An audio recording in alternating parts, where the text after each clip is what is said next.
Hi friends, Gina Glover here. I wanted to make this video real quick today because I have some of my speaker friends that are about to get on their flight to go to Austin, Texas for the National Speakers Association Influence Conference.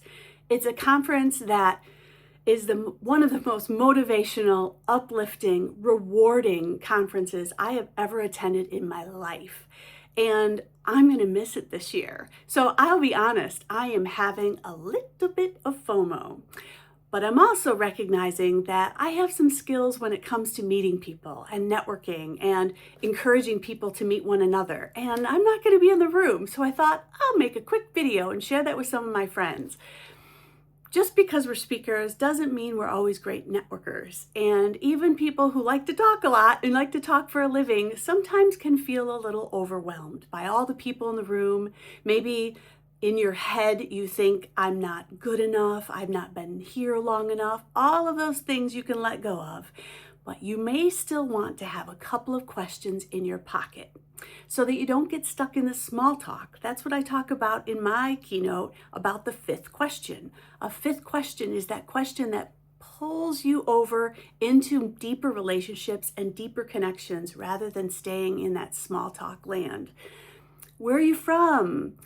Obviously, you know what we do. We're all speakers. So we sometimes say, what do you speak about? There's nothing wrong with these questions per se, but they are surface questions. They are recitation questions. The person doesn't have to think about them that much. They're just reciting the answer.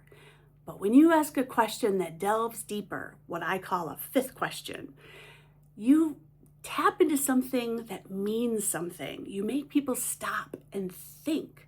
My favorite fifth question that I share with all my audiences is, what are you hoping to take back to the office when this is all over?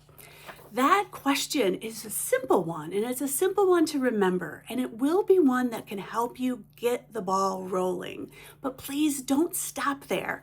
Though that is my favorite fifth question, I have a couple more that I'd like to share with you.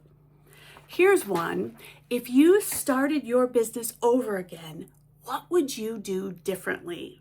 I know that if a new speaker asked me this question, I would answer it with the fact that I did not join my NSA chapter soon enough. I spent almost my whole first year doing things on my own, figuring it out, I told myself. But I could have leaned on some friends much sooner and gotten some support and some suggestions if I had reached out to those members in my Wisconsin chapter. And one more, what is something you know about the speaking business that people don't talk about enough? This is an interesting question because it definitely delved into something that, well, like the question says, that we don't talk about enough. Maybe it's a little bit of a taboo topic. Maybe it's something that makes people curious, but you feel like you can't ask that until you know somebody really well. This one really is an eye-opener. So consider this, but probably don't start with it. Maybe work up to this one.